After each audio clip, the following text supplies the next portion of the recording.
The first time I saw Dylan again, he was standing in the doorway of my apartment, soaking wet from the rain, duffel bag slung over one shoulder, and that damn smirk on his face.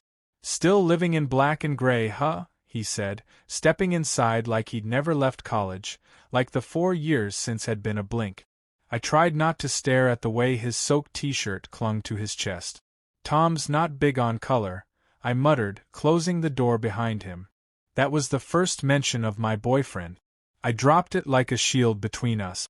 Dylan laughed, threw his bag on the couch, and collapsed beside it. "Still with him, huh?" His tone didn't ask a question, it challenged me. I nodded, but I wasn't sure why I felt the need to defend it. 3 years. We live together now. Dylan raised an eyebrow. Living the dream. I didn't answer. We both knew things with Tom had changed. The late-night talks had turned into late-night silences. The kisses were polite. We made love like we were checking off a box. I had told myself that was just what long-term love looked like. Dylan had only texted me last week. He was in town, between apartments, and needed a place to crash. Tom had agreed with barely a shrug. "Sure," he'd said. "As long as he pays for his own food and doesn't try to bring girls over." I didn't tell him I wasn't worried about Dylan and girls. Dylan had always been the golden boy. Straight as they came, a trail of broken hearts in his wake. But there had been moments in college, drunken nights, half-joking comments, hands that lingered too long, eyes that held mine a second too long. I'd dismissed them. He was straight. I was taken. Nothing to question. But seeing him again now, in our shared space, something shifted. The first few nights were harmless. Jokes over dinner, stories from old times. Dylan walking around shirtless like it meant nothing. But something in the way he looked at me made me feel like I was being studied. Unwrapped. Then came Friday night. Tom was out late for a work dinner. I was half watching TV, half scrolling my phone, when Dylan plopped down beside me, closer than usual. His thigh brushed mine. He didn't move. "You still get nervous around me?" he asked. I blinked, confused. "What?" "You used to. Back in college. I'd say something dumb, you'd go all quiet and red. Like I'd caught you." I laughed awkwardly. "You're imagining things." He leaned in, his voice quieter now, nearly a whisper. "I don't think I am." His breath was warm. I could smell his cologne, cheap and bold, just like him. My chest tightened. I stood up. "I'm gonna grab some water." He nodded, but his eyes followed me like he already knew what I was running from. The next morning, I found him in the kitchen, shirtless again, making coffee like he owned the place. "Tom leave already?" he asked. I nodded. "Work." Dylan poured a second mug without asking, handed it to me. Our fingers brushed. Again, he didn't move. "I used to wonder," he said casually, sipping from his cup, "if you'd ever say anything. If I'd have to make the first move." I froze. "About what?" He looked at me then, really looked. His smile dropped. "About the way you looked at me." I wanted to lie. I wanted to laugh. But my throat had sealed shut. He stepped closer, one hand brushing mine again, deliberate this time. "I'm not here to screw anything up," he said softly, "but don't pretend you don't feel this too." My heart pounded in my ears. I backed away, setting my mug down hard. "I have a boyfriend." "I know. And you're straight." His smile returned, crooked and careless. "You sure about that?" I didn't respond. I couldn't. I left the room instead. That night, I heard him on the phone. His voice low, laughter in the dark. I couldn't hear the other person. Just him. Just the way his tone changed, smooth, teasing, almost seductive. I stood in the hallway like an idiot, listening to a conversation that wasn't mine. When it ended, I started walking away. But then his door creaked open. "Jamie," he called, barely above a whisper. I turned. He was standing shirtless in the doorway, backlit by his bedside lamp. He stepped forward, just one step, and said it, clear, slow, almost too soft to believe. You know I've always wondered what it'd be like, with you. He turned around, walked back into his room, and shut the door. And I just stood there, heart hammering, hands shaking, like the line had already been crossed. I avoided Dylan for the rest of the weekend. He didn't push. That made it worse. He was just there, in the living room, in the kitchen, in my head. I couldn't take a breath without imagining his voice again. That damn whisper echoing in my skull like a dare. You know I've always wondered. And what crushed me more was how it made me feel, seen, wanted, pulled out of whatever numb thing my relationship with Tom had become. I hated it. I hated how it thrilled me. Tom came home Sunday night with takeout and tired eyes. I got your favorite, he said, setting the bag on the table without looking at me. Chicken curry, no onions. I didn't have the heart to tell him my favorite had changed months ago. We sat in silence, the kind that simmers under dim lighting and faded comfort. Tom tried to talk about work. Deadlines, his annoying new intern, how nobody in the office liked their boss. I nodded along, but my mind wasn't in that room. It was in the next one, behind a closed door, listening for Dylan's footstep. That night, as Tom slept beside me, I stared at the ceiling, guilt and craving crawling all over my skin. He reached for me in his sleep. I let him. His hand rested against my chest like a paperweight, light and forgettable. And that was the problem. By Monday I was unraveling. Every word Dylan said came with a double meaning. Every glance lingered just long enough to turn my stomach into knots. At breakfast, he leaned over me to grab the sugar. His bare arm brushed mine. I froze. He didn't. Relax, he said, smiling. I'm just making coffee. But we both knew that wasn't true. Later, while Tom was in the shower, I found Dylan in the hallway, fresh out of his own, towel slung low, beads of water glistening on his shoulder. Morning, he said, leaning against the wall like we weren't about to explode. I clenched my fist. What are you doing? His head tilted. What do you mean? You know exactly what I mean. He stepped closer, voice lowered. So say it. I didn't. I couldn't. Instead, I walked past him, heart pounding like I was running from a crime scene. That night, Tom brought up something I knew was coming. You've been weird lately. I played dumb. Work's just been heavy. He stared at me for a beat too long. You're not talking to me. I am. No. You're replying. You're not talking. He sighed. Are you still happy? With us? The question hung in the air like a loaded gun. Yes, I lied. He nodded. That was the worst part. He believed me. Later that evening, Tom left to grab groceries. Dylan and I were alone again. I was in the living room, pacing like a storm cloud, when he came in. You're gonna burn a hole in the floor, he said. I stopped. Turn. Why did you say that to me the other night? He didn't pretend not to know. Because it's true. I folded my arms. You said you're straight. I said you think I'm straight. That was it. That sentence. That goddamn sentence broke something open in me. He walked closer. You keep acting like this is a mistake, but you haven't told me to stop. I stepped back, breath short. You need to stop. He nodded slowly. Okay. Say it to my face. Mean it. I looked him dead in the eye and said nothing. That silence was the loudest thing in the room. He stepped even closer, eyes locked to mine. You know what the real problem is? You don't feel guilty because you're tempted. You feel guilty because you want it too much. My knees nearly buckled. We stood toe to toe, breath mingling in the heavy air between us. I could hear my own heartbeat like a war drum. His fingers grazed mine, just barely. And then, I yanked my hand away. I have a boyfriend. He smiled softly. Then why are you standing so close? I backed away, throat dry, hands trembling. This can't happen. It won't happen. He didn't argue. He just turned and walked away, calm as ever. That night, I lay next to Tom again. He snored quietly. The weight of everything I wasn't saying pressed into my chest. I turned toward the wall and closed my eyes, pretending I could still feel something. Then, in the morning, I found a piece of paper tucked under my bedroom door. It was folded once, like it hadn't even needed hiding. Like Dylan wanted me to see it. I opened it with shaking hands. I stared at the note for what felt like an hour. Tell me no again. But this time, look me in the eyes. It wasn't a question. It was a mirror.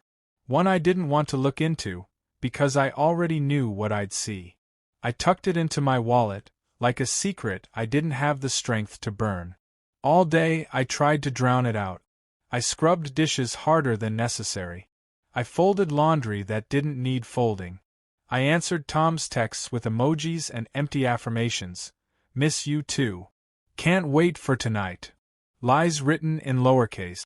Tom suggested a weekend away, just the two of us. We need this, he said with a tired smile. I nodded, swallowing my guilt like it would stay down. But every time I closed my eyes, I saw Dylan smirk. Heard that whisper. Felt the spark between us like static I couldn't ground. That night, Tom went to bed early, claiming a headache. I kissed his forehead, barely, and stood over him for a second too long. He looked peaceful, and that hurt worse than anything. I told myself to sleep. I told myself to stay. Instead, I found myself walking down the hallway barefoot, heart thudding, fists clenched. Dylan's door was slightly ajar, like he'd been waiting. I stepped inside without knocking. He was sitting on the edge of his bed, reading. He looked up at me like he already knew what I came for. No games this time. He set the book down. Couldn't sleep. I didn't answer. I just stared at him, my breath shallow, skin hot with adrenaline and shame. He rose slowly, his steps deliberate, closing the distance between us. You came to tell me no again? I came to tell you to stop, I whispered. Then stop me. And then he kissed me. There was no hesitation, no testing of boundaries. Just mouths crashing, hands gripping, years of tension unraveling in one reckless moment. I didn't stop him. My hands found the edge of his shirt. He yanked mine off like he'd done it 100 times. There were no questions. Just yes and yes and yes again. It wasn't gentle. It wasn't romantic. It was fire and betrayal, rough skin and swallowed gasp. The sound of breath being stolen, over and over. After, we lay tangled in silence. His chest rising against mine. His fingers trailing lazy circles along my hip. I turned to face the ceiling, the high of it already fading, replaced by the sick weight of reality settling into my bones. Dylan broke the silence first. So, was that everything you imagined? I flinched. Don't. He sat up, sheets falling away. You came to me. Don't act like I seduced you in your sleep. You didn't. I know what I did. Then stop pretending you regret it. I stood, gathering my clothes. Just because I wanted it doesn't mean I'm proud of it. He leaned back on his elbows, unbothered. You've been living in a graveyard with Tom. I just reminded you what being alive feels like. That doesn't give us the right to do what we did. He tilted his head. Doesn't it? I didn't answer. I walked out of the room without looking back. But I didn't go back to Tom's bed. I couldn't. I curled up on the couch, shame wrapping itself around me tighter than any blanket. I wanted to feel disgust, regret, anything that might absolve me. But all I felt was torn. Because Dylan was right about one thing, he had made me feel alive. The next morning, Tom stood in the kitchen, arms folded, holding something in his hand. Dylan's hoodie. It was unmistakable. Black with the ripped cuff and the faded band logo across the chest. It had been left in our room. My stomach twisted. He looked at me, jaw clenched. This was under your pillow. I opened my mouth, but nothing came out. His eyes didn't water. He didn't shout. That's how I knew he was really hurt. You said you were tired.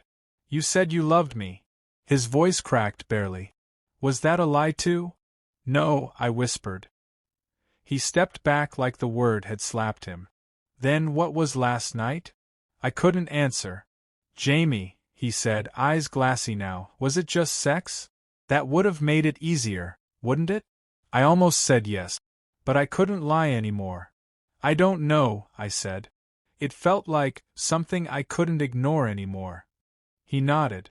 Not understanding, accepting. I need space, he said. I watched him grab his keys and leave, the door clicking shut behind him like a verdict. And I stood there, feeling more alone than I had in years. In the silence that followed, Dylan walked out of his room. He looked at me. You okay? I laughed bitterly. Does it matter now?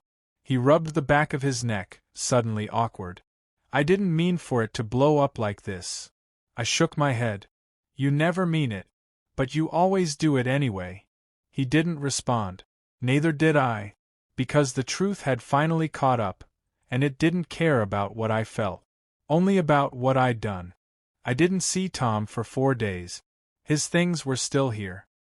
His toothbrush sat beside mine, mocking me every time I stepped into the bathroom. His jacket hung by the door like it was waiting to be claimed. But his presence? Gone. Dylan stayed out of my way. No more sly comments. No more tension. Just silence between two men who had detonated something neither of them could rebuild. On the third night, I drank. 1 glass turned into 3. By the fourth, I was sprawled on the couch, staring at the ceiling, wondering how the hell I let everything slip through my fingers. Was it desire? Loneliness? Or just weakness? The door unlocked quietly just after midnight. I didn't sit up. Tom stepped inside, looked at me, and closed the door without saying a word. He didn't look angry. He looked resigned. Like the battle had already been fought, and this was just the cleanup. You're still here, he said softly. I didn't know where else to go. He nodded. I needed time. I sat up, throat dry. Did it help? No, he said. But it made things clearer. He walked into the kitchen. I followed, unsure if I was allowed to speak. He poured himself water, took a slow sip. Then he looked at me, eyes sharp but tired. Was it love? No, I answered quickly. Too quickly. He nodded again, like he expected that. But it wasn't just sex either, was it? I hesitated. No. There it was. The weight of truth. He leaned against the counter, face unreadable. I'm not even mad about Dylan, he said. I'm mad about you. How long you've been gone while pretending to stay. My chest tightened. I didn't mean for any of this to happen. He raised an eyebrow. That's the thing with cheating, Jamie. You never mean for it to happen. You just don't mean enough to stop it. The words hit harder than I expected. I looked down, jaw clenched. I was lonely too, he said after a long pause. But I never stopped choosing you. And that was it, the thing I couldn't undo. I'm sorry, I whispered. I know. We stood in silence for a while. Finally, he asked, do you want him? The air seemed to thicken. I don't know what I want, I admitted. But I know this version of us? We've both been pretending. That hurt him. I saw it. But he didn't deny it. He grabbed his keys. Again. This place is yours now, he said. I'll send someone for my things. Tom. He turned. Take care of yourself. Try not to burn down the next thing you touch. The door clicked shut again. And this time, it sounded permanent. Dylan emerged from the hallway, hair tousled, sleep still on his face. That him? I didn't answer. He approached slowly. You okay? I stared at him. You always get what you want, don't you? He looked surprised. You think that's what this was about? Winning. You wanted me, I said. You chased me knowing I was taken. You knew exactly how to unravel me. He ran a hand through his hair. I didn't plan any of this, Jamie. But I didn't lie either. I shook my head. You always toe the line. Always let someone else be the one who falls. He swallowed. You think I don't care about you? I think you cared about the idea of me. The forbidden version. The challenge. He stepped closer. You didn't seem like a challenge when you were in my bed. Exactly. That stunned him. I could see the truth settle behind his eyes. I moved past him and went into my room, alone now. My room. My apartment. No Tom. No Dylan. Just me and the echo of choices I couldn't take back. Days passed. Dylan moved out without a word. Left the key on the counter like a ghost. I didn't text him. I didn't block him either. Somewhere deep down, a part of me still wondered what would have happened if we'd met under different circumstances, if timing hadn't turned us into a cliché. But the deeper truth? I needed to be alone. To figure out why I let myself settle, why I craved chaos to feel something, why I mistook temptation for love. Weeks later, I saw Tom at a coffee shop. He was alone, reading. He looked lighter. He noticed me but didn't wave. That was fair. As I turned to leave, my phone buzzed. A message from Dylan. Do you ever regret walking away? I stared at it for a long time. Then I deleted it. No reply. No anger. Just silence. Because some mistakes deserve space. And some people don't get to follow you into your healing. I thought he was straight. I thought I was faithful. I thought I knew who I was. Turns out, none of us were telling the truth.